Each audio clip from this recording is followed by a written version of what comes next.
Yeah, my company, Vanguard Integrity Professionals, what we do is security for governments and major corporations.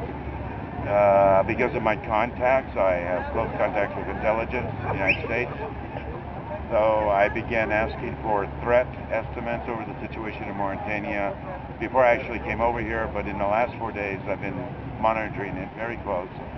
Established contacts with the United States consulate embassy in Mauritania and their security officer there who gathers ground intelligence.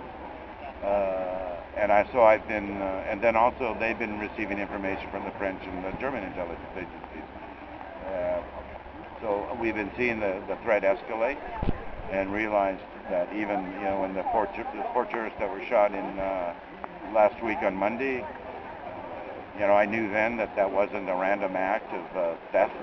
As I saw it escalating, one of the things that I did to put extra plans in place for my team if the race did continue into Mauritania is I put together an evacuation plan for my team so that if something very bad happened, and I assembled a ground team in Mauritania of Mauritanians that I know to pick us up and take us to the embassy so that we could get out. That was my secret security plan. And we also bought bulletproof vests. And we didn't go around telling everybody because that sounds like a girly thing to do, but in my line of business, planning for what might come is the right thing to do.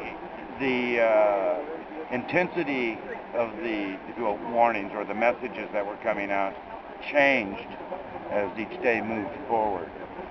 In the very beginning, a lot of questions were about, are these random acts? Are they really a real terrorist threat, or are these just things that are happening and people, particularly is the media overreacting, and it's not really that, and it's just people saying, oh, the media is just making a big story, and so it's difficult. But as I mobilized my resources to find out, they paid a little bit more attention and began to find out that there were connections. I don't know how much I can tell. I don't think I should say too much about the details on that. To me, that this was a very real threat, and that it was very serious. And then about 2 days ago, I made the judgment based on the threat estimates that I had that the race should not go into Mauritania. There's my race car. We should go over there for a little bit when we're done here.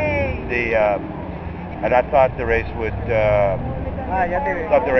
continue, maybe not into Mauritania, but maybe just around Morocco.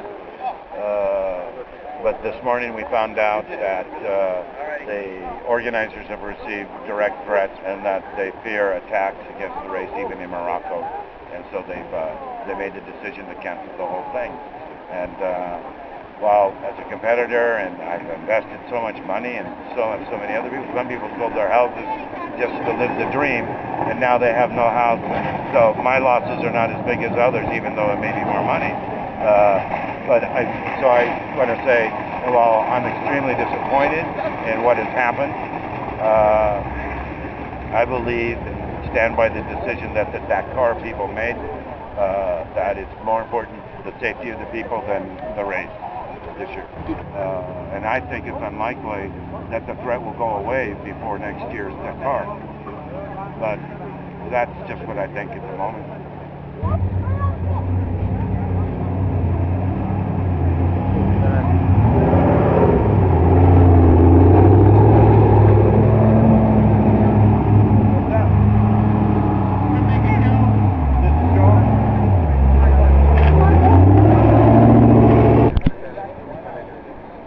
What are you going to do now? Well, there's a new race, the Trans-Oriental race.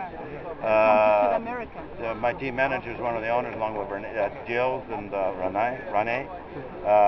And so I've already signed up for that one. As soon as this was done, I was going to be preparing to go there. Hey, my good friends. How are you? Very good. So I'm going to be doing the Beijing Trans-Oriental. So in 5 months, I'm going to do a different kind of Dakar. Watch your head.